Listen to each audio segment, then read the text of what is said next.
विज्ञान कक्षा 10 सेट ए 2024 8 तक 24 आए थे। Part A multiple choice question MCQ।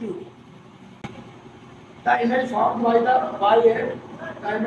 a convex mirror is always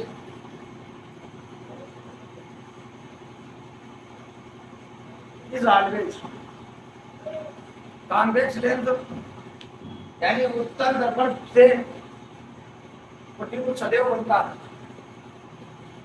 उत्तल दर्पण से प्रतिबिंब सदैव बनता है। देखिए ये है उत्तल दर्पण, कॉन्वेक्स मिरर, कॉन्वेक्स मिरर है। और ये हो गई double access.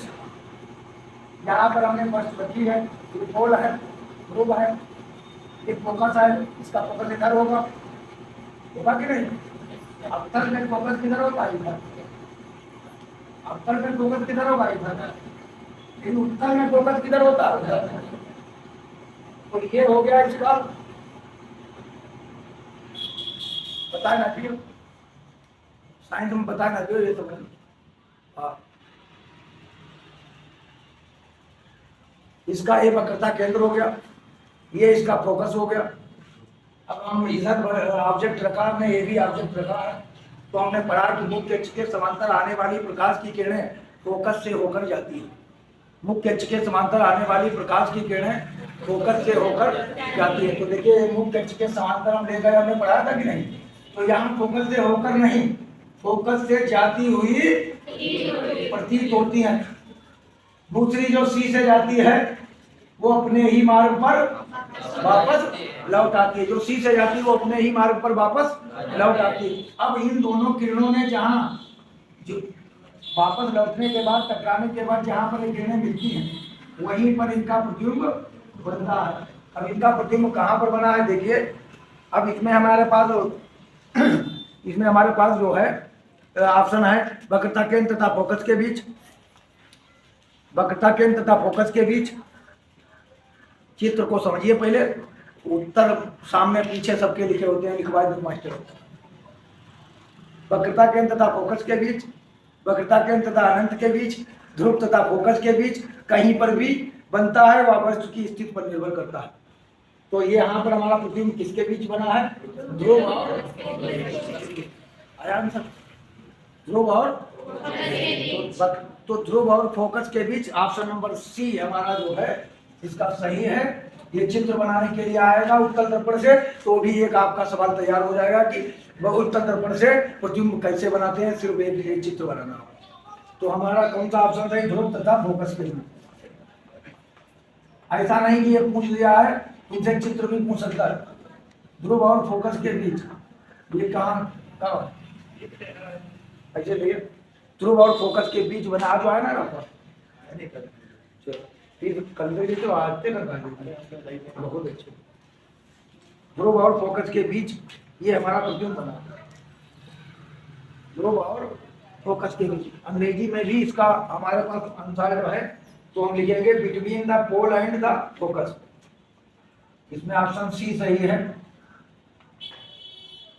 Between the pole and focus.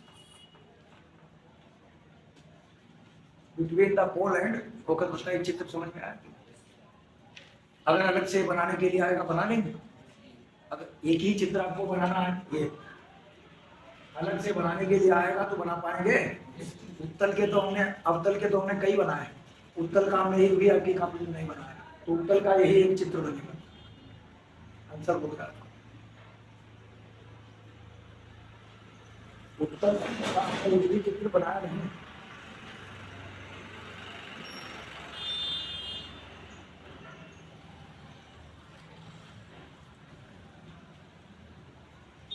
दूसरा सवाल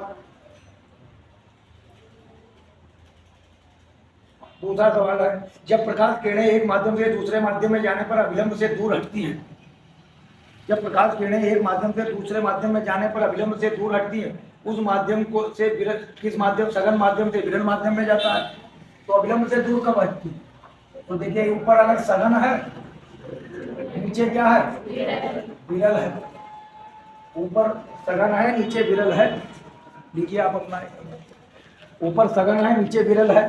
तो अगर सघन से विरल पे जाएगा तो हमने बताया ये प्रकाश की रे ऑफ लाइट है, इस सघन से विरल में जाएगी तो विलंब से दूर हटेगी ना।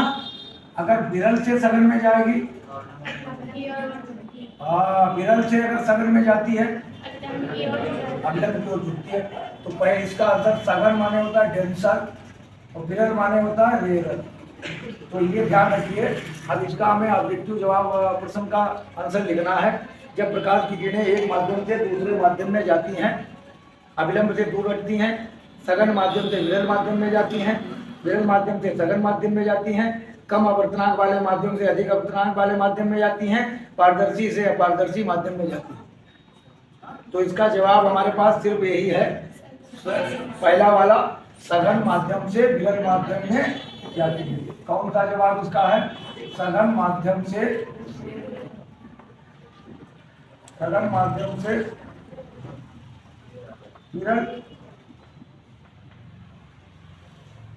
माध्यम में जाती है। इसका हमारे पास जवाब निकल गया है, सघन माध्यम से विरल माध्यम में जाती हैं। इंग्लिश में आंसर बोलिए। To rarer medium. Answer English में आप लिखेंगे डेंसर मीडियम,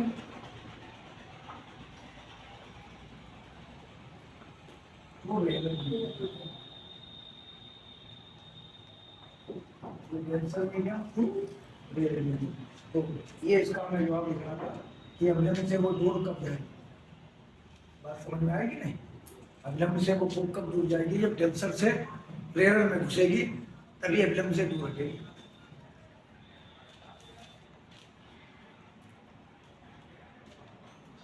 तीसरा प्रश्न,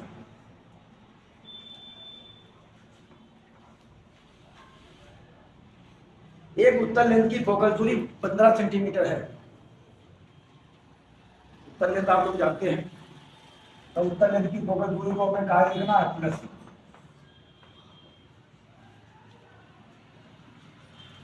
उत्तल लेंस को हम लोग कहते हैं कॉन्वेक्स लेंस। एक कॉन्वेक्स लेंस की फोकल दूरी 15 सेंटीमीटर है। इससे 30 सेंटीमीटर दूरी पर स्थित वस्तु का प्रतिबिंब बनेगा। कितनी दूरी पर स्थित वस्तु का? 30 सेंटीमीटर। तो 30 सेंटीमीटर क्या है? -30, क्योंकि उत्तल लेंस में ये हमारे पास जो लेंस है ये कॉन्वेक्स लेंस है, इससे 30 सेंटीमीटर दूरी है। तो यहाँ पर इसकी फोकल दूरी 15 है और ये वस्तु कितनी दूरी पर रखी है? 30 सेंटीमीटर। ठीक है, कितनी भी बना ले, यहाँ पर बना ले, यहाँ पर मान लो कोई वस्तु रखी है 30 सेंटीमीटर पर दूरी पर एक वस्तु रखी है। एक उत्तल लेंस की फोकल दूरी 15 सेंटीमीटर है, इससे 30 सेंटीमीटर दूरी पर स्थित वस्तु का प्रतिबिंब बनेगा। तो प्रतिबिंब का पहले निकाल लेते हैं। क्या फार्मूला होता है लेंस के लिए? 1/f बराबर 1/b माइनस 1/, यहाँ से 1/f बराबर 1/b माइनस 1/u। तो हम क्या लिखेंगे? 1/f, तो 1/15 बराबर 1/b माइनस 1/u माइनस का 30।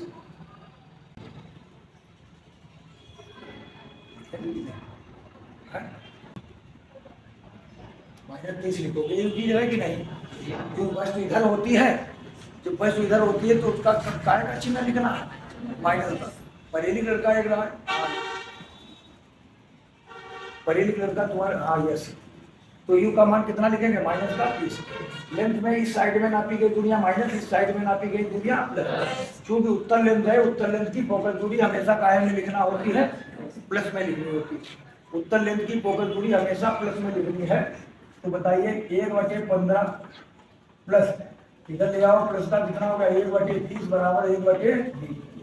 तो 1/b बराबर कितना लिखेंगे? 1/15 प्लस 1/30। 1/b बराबर 1/15, कितने से गुणा कर दे? 2 से, प्लस ये कितना लिखा? 1/30। तो 1/b बराबर कितना लिखेंगे? 2/30 प्लस 1/30। तो b बराबर कितना आ गया है? 1 बी बराबर कितना 3/30। तो बी बराबर 3/30 आ गया है। 3/30 क्या आंसर होगा बोलो बोलो। हाँ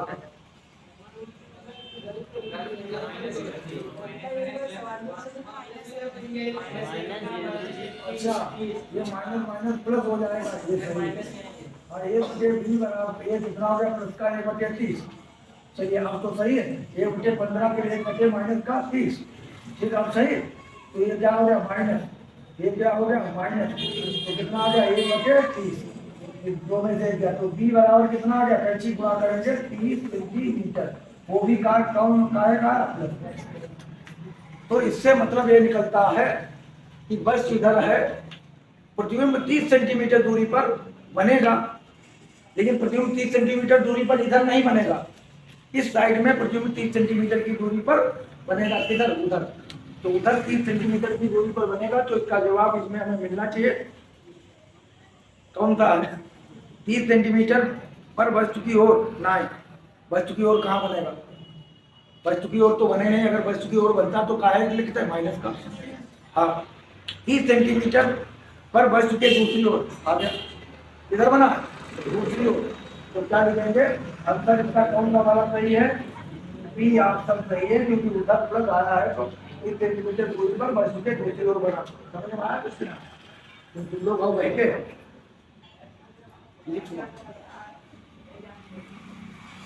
फिजिक्स में आंसर का मतलब ये नहीं है कि ऐसे उत्तर देख के लिख दो जो थोड़ा आंसर दो। समझ गए आंसर का मतलब 30 सेंटीमीटर किधर बना दूसरी ओर दूसरी तरफ बना। बी ऑप्शन सही है। तो हम क्या लिखें अंग्रेजी में हिंदी वाले में तो आंसर है क्या आप लिख रहे हैं कि बी वाला 30 सेंटीमीटर पर वस्तु के दूसरी ओर ऐसा है।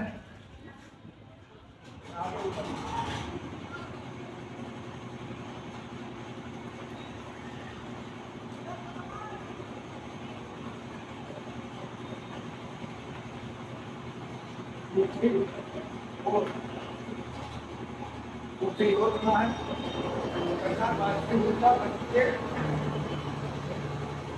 वस्तु के आकार का वास्तविक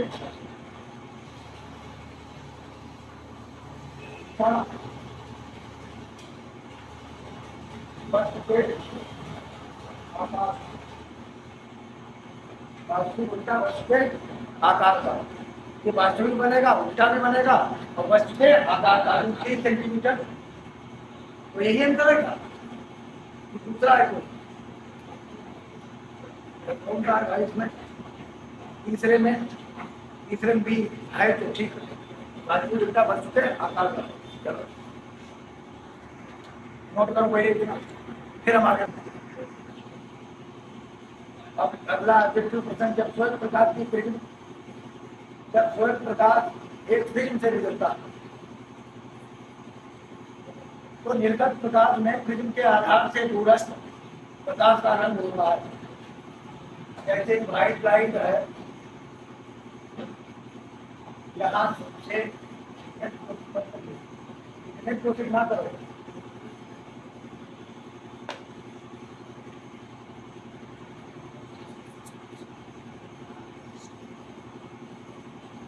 व्हाइट लाइट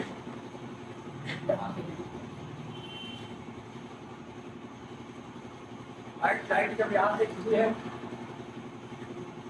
इतने कलर इसके हो जाते हैं VIVGYO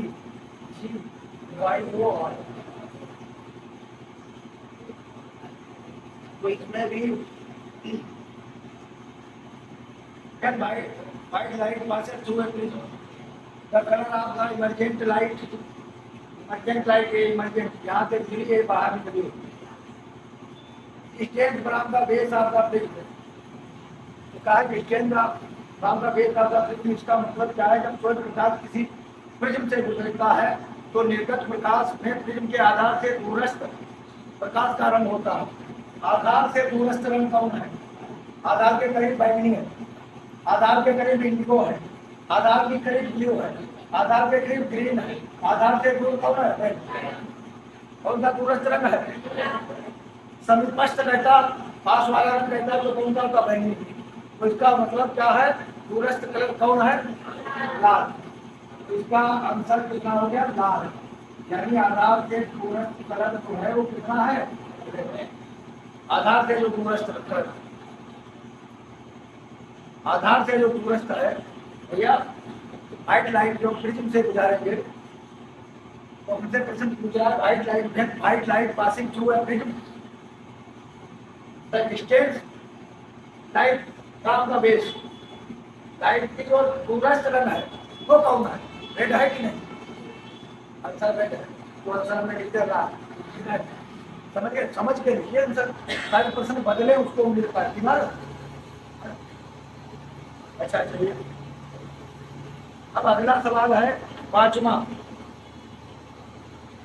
एम्पियर, 5वां सवाल के बारे में हम देखेंगे। Ampere into second, ampere into second इसका मतलब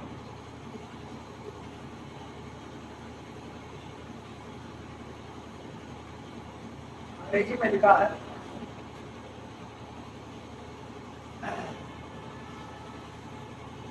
ampere into second, ampere into second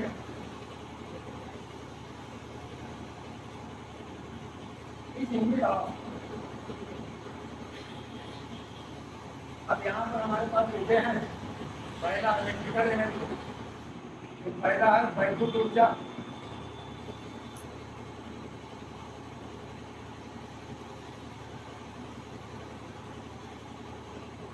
तो अंग्रेजी में कहते हैं इलेक्ट्रिकल एनर्जी। दूसरा ऑप्शन हमारे पास है इलेक्ट्रोमोटिव फोर्स, ये तो कक्षा 12 में पढ़ेंगे। विद्युत वाहक वर्ग, हिंदी में इसका नाम होता है विद्युत वाहक बल, इसको हम लोग कहते हैं इलेक्ट्रोमोटिव फोर्स।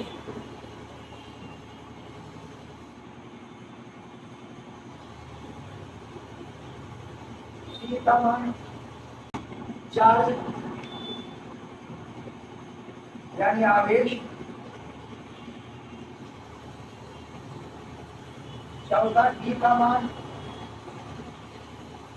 इलेक्ट्रिक करंट, क्या दिखता है?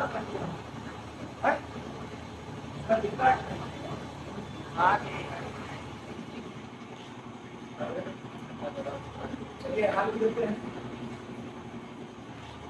चौथा है वैद्युत धारा, इसको हम बोलते हैं इलेक्ट्रिक करंट।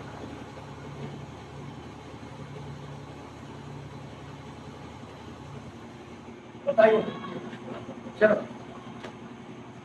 वो लड़का सुनी, बताओ किसका है? कैसे? तुम बताओ किसका मात्रक है ये, तुम लोग बताओ।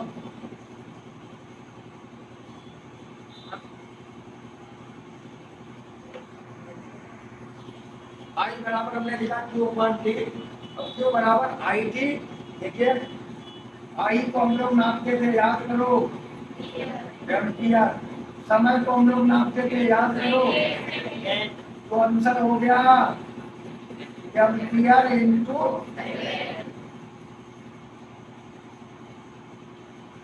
इसका मात्रक है चार्ज का। ये क्या है? आवेश। क्या है? आवेश यानी चार्ज, आवेश यानी चार्ज। तो ये एम्पियर इंटू सेकेंड किसका मात्रक है? आवेश। तो आवेश कहाँ पर आ रहा है? आवेश का बात समझ में आई? पीछे पढ़ चुके कि नहीं?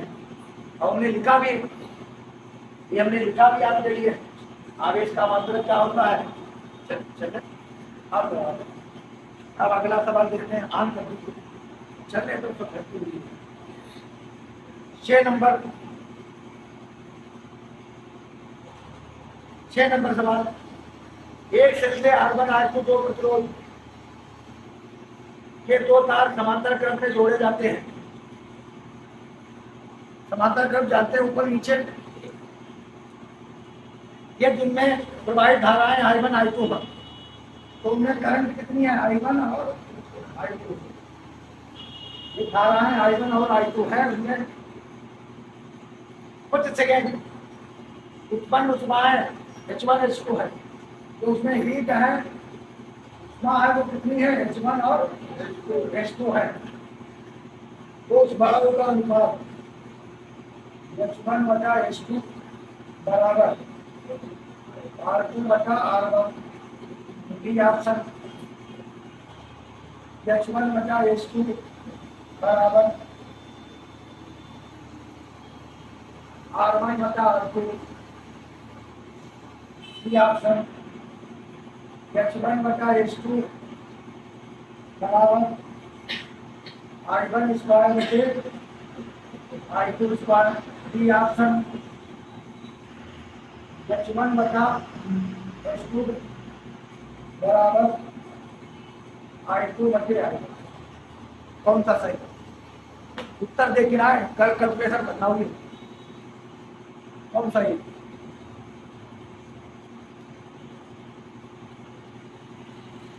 कौन सा कर चुके हो स्कूल में? पहले तो कर चुके हो। हाँ, और जब उत्तर लिख दिया H1 बटा H2 बराबर R2 बटा R1।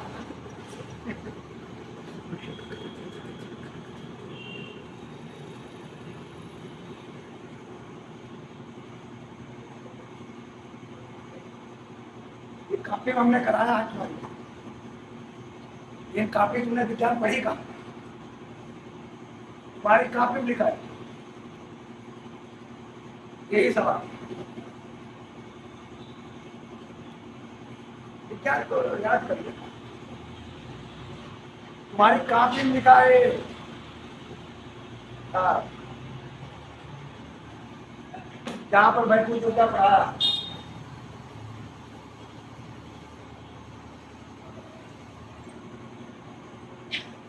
बोलो, आएंगे तुम लोग, देर में आओगे और तुम लोग को आया ना तो ये बोलिए। चलिए हम बोलो भैया, विज्ञान कोचिंग वाले आप बोलिए। तुम बीच वाले बोलो, वो उधर पीछे वाला।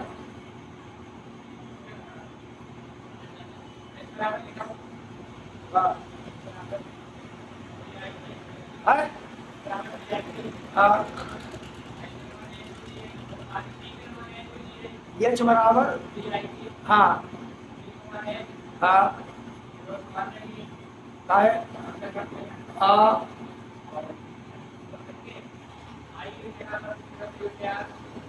हवाई है।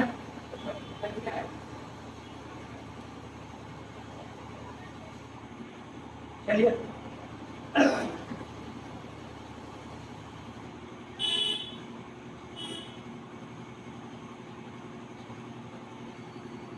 जहाँ पर ऊर्जा पढ़ी है हमने, ऊर्जा वैद्युत ऊर्जा जहाँ पे पढ़ा है, एनर्जी, इलेक्ट्रिकल एनर्जी जहाँ पर पढ़ा है वैद्युत ऊर्जा, वहाँ पर हमने सूत्र आपको दिखाया है V बराबर W/Q। अगर जो भी हमारे पास साइंस में आए हैं उनके पास हमने विभव दिखाया था, विभव V बराबर W/Q। जो भी साइंस में आए, अगर आपको पता होगा तो यहाँ से अगर हम ऊर्जा निकालें W बराबर Q, ये जो कार्य होता है यही ऊर्जा होती है। इसी को हमने ऊर्जा लिख दिया था। कोई भी ऑब्जेक्ट, उसमें एनर्जी कैसे आती है, उसमें जैसे ये हमने पत्थर उठाया, उसमें एनर्जी ट्रांसफर हो गई। अभी इसके बाद एनर्जी नहीं है, जिसे बहुत लोग सोच रहे डब्लू को एनर्जी लिख दिया। डब्लू तो काम है, डब्लू क्या है? काम है, कार्य है, वर्क है। लेकिन डब्लू का मतलब क्या है? जैसे कि हमने पत्थर, ये इसके पास पत्थर का एनर्जी का मतलब क्या है? कार्य करने की क्षमता, कार्य करने की क्षमता, कार्य करने की क्षमता को ऊर्जा कहते हैं। Capacity of doing work is called energy. मेरे पास एक पत्थर है, अभी ये कोई काम नहीं कर सकता, हम कहेंगे इसके पास एनर्जी नहीं है, इसके पास एनर्जी नहीं है। अब हम इस पर बल लगाएंगे, स्थापित करेंगे, अब ये काम करेगा, अब ये काम करेगा। इसके पास एनर्जी आएगी नहीं, इतना ऊंचा उठाएंगे, गिराएंगे और ज्यादा वर्क करेगा। तो वर्क क्या है?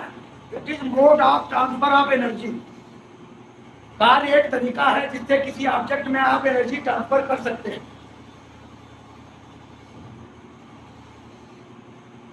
और फिजिक्स में एनर्जी डालने के, किसी ऑब्जेक्ट में एनर्जी डालने के दो ही तरीके हैं, या उस पर काम करो या उसको गर्म करो।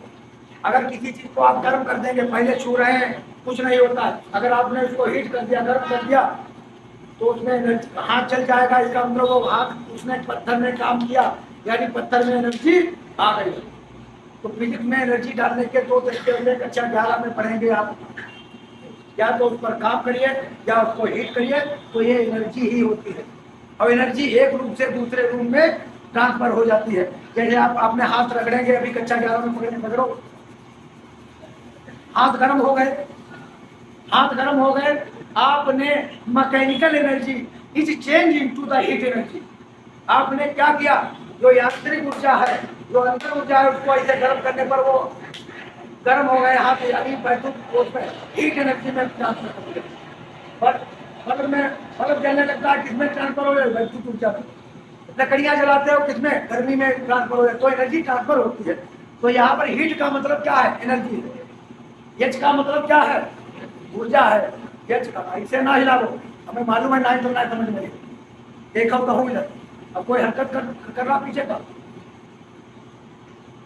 कोई एक कार्य ही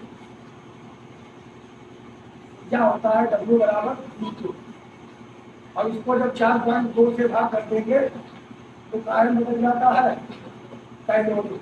अब हीट में, अगर किसी हीट हमेशा कैलोरी में लिखते हैं, 4.2 से आप भाग कर देंगे, ये कैलोरी में चेंज।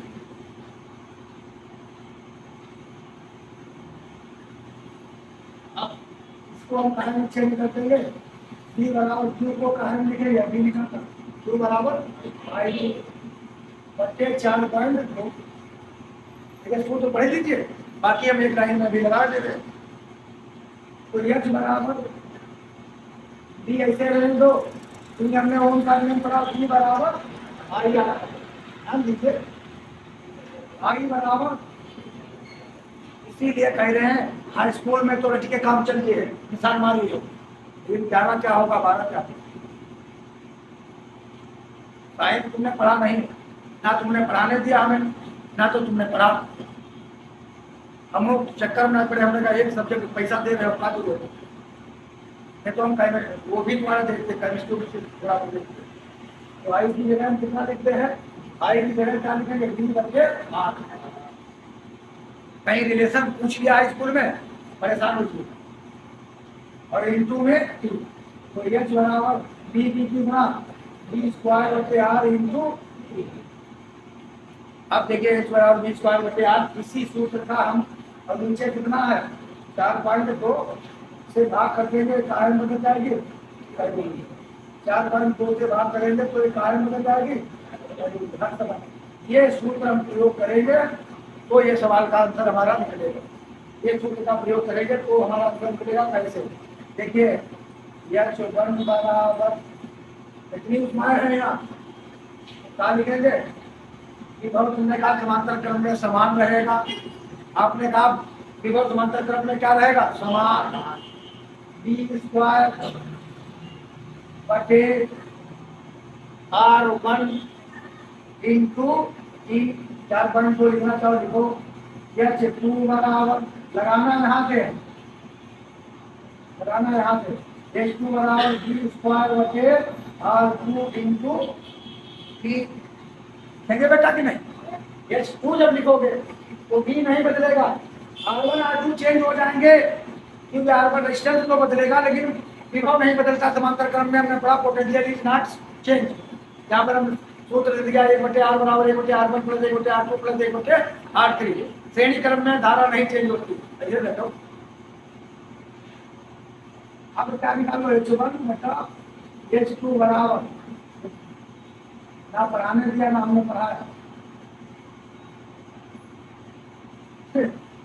ज्ञानों को पढ़ाई है। b² बटे r2 इंटू t। एक कैंसिल हो गया कि नहीं, एक t और एक t कैंसिल हो गया, तो आंसर आ गया H1 बटा H2 बराबर पलटो, ये b² भी कैंसिल, तो ये r2 कहाँ चला जाएगा ऊपर, r2 बटे r1 की आंसर आएगा। ये हमने पलट के यहाँ पर नहीं लिखा, जगह नहीं थी हमारे पास। ये देखो b² बटे r1 ऐसे रहेगा, r2 ऊपर चले जाएगा और b² नीचे, b² कैंसिल हो जाएगा। तो ऑप्शन नंबर कौन सा सही है?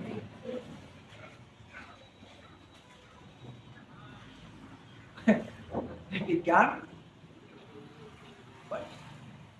कोई ऐसा थोड़ा है, तुम पहली बात यही ना जानते हो इसकी जगह हीट क्यों लिख दिया। हीट भी एनर्जी है। अभी हमने कहा पत्थर को हीट करिए, पत्थर के पास एनर्जी आ जाती है हीट के फॉर्म में, आई कि नहीं?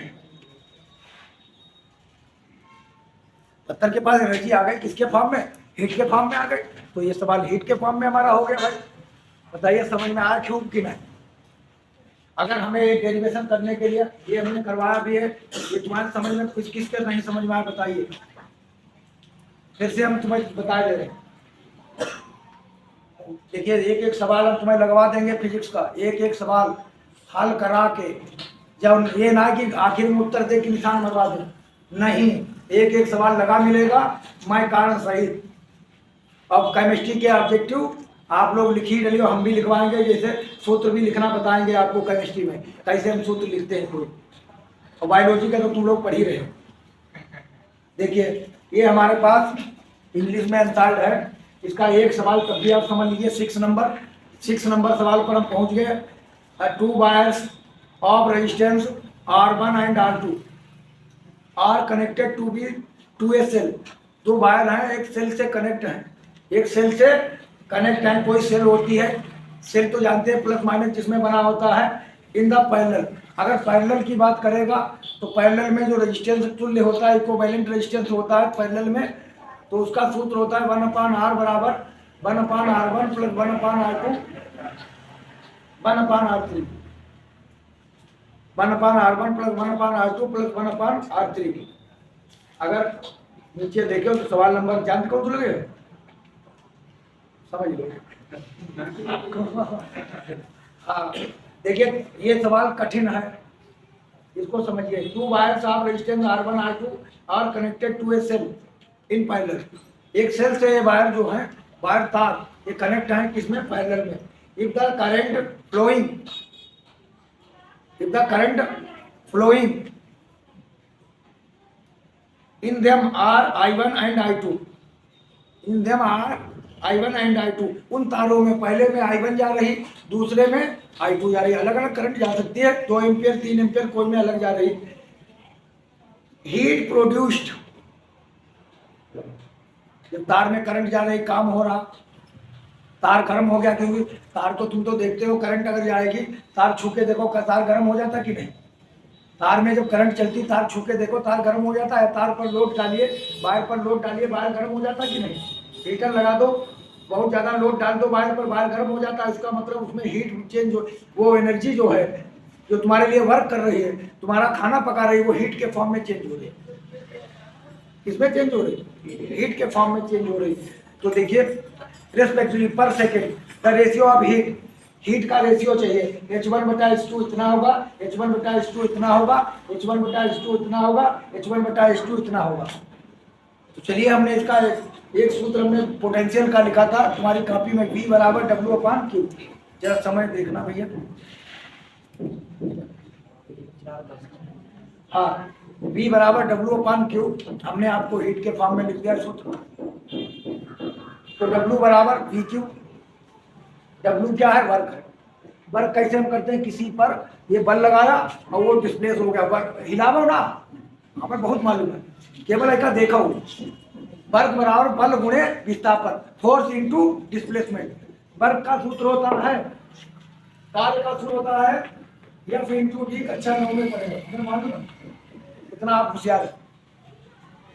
देखिए ये इस पत्थर पर चाहे कितना भी जोर लगा ले, हमारा फिजिक्स कार्य नहीं मानेगी। फिजिक्स कहेगी तुमने कोई वर्क नहीं किया है। कारण उसका ये है कि तुम फोर्स तो 100 न्यूटन लगा रहे हो, लेकिन ये चल तो रहे नहीं। चलना ये इस पर हमने चाहे जितना बल लगा ले, लेकिन कहता है कि उसमें क्या होना चाहिए, डिस्प्लेसमेंट 0 है तो कार्य कितना 0। ये कक्षा 9 की बातें सब है, 11 हम सुधरेंगे। अब लेकिन ये बातें कौन तुम्हें सुधरी है, 11 भयानक सुधरी ये बातें। अब देखिए हमने फोर्स 100 न्यूटन लगाया और पत्थर को हमने कितना चला दिया, कई मीटर, 2 मीटर। कितना वर्क हो गया, 200 न्यूटन। वर्क का मात्रक होता है 2। अब कार्य ऐसे होता है। अब कार्य जब किसी पर करेंगे तो उसमें एनर्जी हो जाएगी। अब इसको हम जब छोड़ेंगे, पैर पर गिराएंगे, पैर में चोट मारेगा, अब एक काम करेगा, इसमें एनर्जी ट्रांसफर हो गई। एनर्जी कब ट्रांसफर होती है, जब किसी पर ये हरकत करने पर हमें लगता है कि तुम समझ नहीं रहे। एनर्जी कब ट्रांसफर होती है, जब इस पर कार्य करो, कार्य किया, एनर्जी हो गई, छोड़े, कपड़े पर गिरे, चोट मरी है कि ना, इसके बाद एनर्जी आई तो एनर्जी ट्रांसफर हो गई। तो इस कार्य को ही हम लोग क्या कह सकते हैं, एनर्जी। क्या कह सकते हैं, एनर्जी। कहीं पर भी फिजिक्स में इंटर तक आपको कार्य निकालना होगा, एनर्जी निकालनी होगी। सबसे पहले आपको कार्य निकालना होगा, वर्क निकालना होगा, तो एनर्जी। लेकिन एनर्जी कई फॉर्म में चली जाती है। तार में जब करंट बह रही है, एनर्जी, तार गर्म हो रहा है, एनर्जी हीट के फॉर्म में चेंज हो रही। हम अपने हाथ ऐसे रगड़ रहे हैं, एनर्जी गर्मी के फॉर्म में चेंज हो रही। हमारे शरीर की ताकत किस में बदल रही, गर्मी में। रगड़ के देखो, बंद कर दो, गर्म हो रहा था ना, तो एनर्जी। तो ये जो कार्य है, ये जो एनर्जी है, किस फॉर्म में हम लिख सकते हैं, हीट के फॉर्म में। ये BQ लिखा है, 4.2 से अगर भाग कर दें तो वो कैलोरी में चली जाएगी, हीट इसमें चली जाएगी, हीट। तो Q का मतलब होता है, Q बराबर क्या होता है, I इंटू टी। तो Q की जगह हम लिख देंगे I इंटू टी और नीचे 4.2 कैलोरी। तो H बराबर B बराबर क्या होता है, IR। तो I बराबर कितना हो जाएगा, B बटे R। तो जब यहाँ पर I लिखा उसकी जगह हम क्या लिख देंगे, B बटे R इंटू टी। तो B की गुणा कितना हो जाएगा, B स्क्वायर इंटू टी बटे R इंटू 4.2। क्योंकि 4.2 से जब तक भाग नहीं करेंगे, जब तक हीट में वो बदलेगा नहीं, कैलोरी में चेंज होगा ही नहीं। अब हमें लगाना है सवाल यहाँ से कि हमारे पास I1 I2 करंट है दोनों तारों में, H1 H2 हीट है। तो H1 बराबर हम क्या लिख देंगे, B स्क्वायर बटे R1। देखिए B नहीं बदलेगा, क्योंकि इसमें हमने सबसे पहले कह दिया कि एक जो तार जुड़े हैं वो कायम है, पैरेलल में है, समांतर क्रम में है। अगर समांतर क्रम में है तो B कभी चेंज नहीं होगा, B विभव चेंज नहीं होगा। अगर समांतर क्रम में जुड़े हैं तो B कभी चेंज नहीं होगा। तो B बटे R इंटू टी बटे 4.2 हमने नहीं लिखा, लिखना चाहो लिख दो, 4.2 भी कैंसिल हो जाएगा, कोई दिक्कत नहीं। तो फिर H2 हमने लिखा B स्क्वायर बटे R की जगह हमने कितना लिख दिया, R2 इंटू टी। अब हमने H1 बटे H2 इनका अनुपात चाहिए, तो H1 बटे H2 ऊपर हमने क्या लिखा, B स्क्वायर बटे R1 इंटू टी और नीचे B स्क्वायर बटे R2 into T. B square cut गया, टी कट गया। अब R2 कहाँ चला जाएगा, भिन्न पलट जाएगी, R2 बटे R1। तो इसका ऑप्शन नंबर कौन सा है, पहला सही। तो पहला सही ऐसे आपको लगाना। अब ये जरूरी थोड़ी कि आपको खाली ये सवाल दे कहते ये सिद्ध करो H1 बटे H2 बराबर R2 बटे R1। सवाल लगाने के लिए पूछते, फिर क्या करोगे, फिर क्या लिखे लिखिए है ऑप्शन सही। बात ये है, सवाल बदलते रहते हैं। अब जैसे वैद्युत धारा का मात्रक हम इसने बताया एम्पियर इंटू सेकंड किसका मात्रक है, तो एम्पियर इंटू सेकंड किसका यूनिट है। तो इलेक्ट्रिक I बराबर कितना होता है, Q अपॉन टी। तो Q बराबर कितना हो जाएगा, I इंटू टी, कैंची गुणा। I का मान किसमें नापेंगे, एम्पियर में, टी को किसमें नापेंगे, सेकंड में। तो एम्पियर सेकंड किसका मात्रक हो गया, चार्ज का। इसका मात्रक हो गया, आवेश का। आवेश का मात्रक क्या हो गया, एम्पियर इंटू सेकंड। बताइए लगेगा कि नहीं। और एक बात बताइए, सबसे लास्ट वाला याद करो, तुमसे हमने खूब बताया था कि इंटेंसिटी ऑफ मैग्नेटिक फील्ड ही। तुमसे हमने जिस दिन लास्ट वाला लेसन पढ़ाया था उस दिन हमने कहा चुंबकीय क्षेत्र की तीव्रता का मात्रक हाँ, न्यूटन नहीं, ये हमने तुम्हें खूब पढ़ाया था कि हमने कहा बेटा याद करो, एक चुंबकीय क्षेत्र की तीव्रता का मात्रक तुम्हारे साइड में मिलेगा। चुंबकीय क्षेत्र की तीव्रता का मात्रक हमने कहा था, बी का मात्रक हमने पूछा था, ये एनसाइड में मिलेगा। बताइए कितना है बी का मात्रक कितना? अहेलिया बनाया, वो तो ज्ञान विज्ञान का है।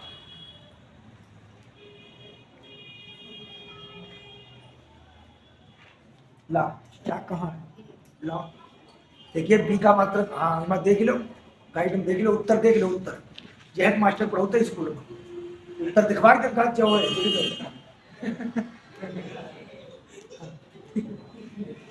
यह बराबर कौन है? कौन है?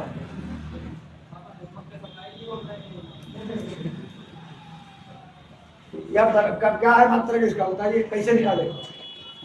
वो उधर वाला मात्रा कैसे निकाले? बंद करो तो ये बराबर भी आई, कितना चाहिए बी का? कितना लिखेंगे? ये बताया था कि नहीं? बताओ, जिस दिन हमने पढ़ाया था, हमने कहा चुंबकीय क्षेत्र का मात्रक एनसाइड में आएगा कि नहीं? कोई झूठ थोड़ा बोलेगा, लेकिन तुम लोग तो क्षेत्र हो ना, तो कितना मात्रा इसका? जब तो काय में मापेंगे, न्यूटन। जब तो काय में बटे आई को क्या है? एम्पियर। और टी को, अरे एम को, एल कपड़ा की लंबाई, एल की लंबाई। यही वाला ऑप्शन सही कौन सा बताइए? कौन सा इसमें सही?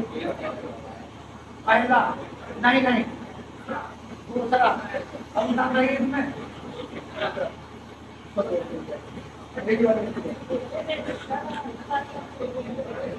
नोट करो जाओ।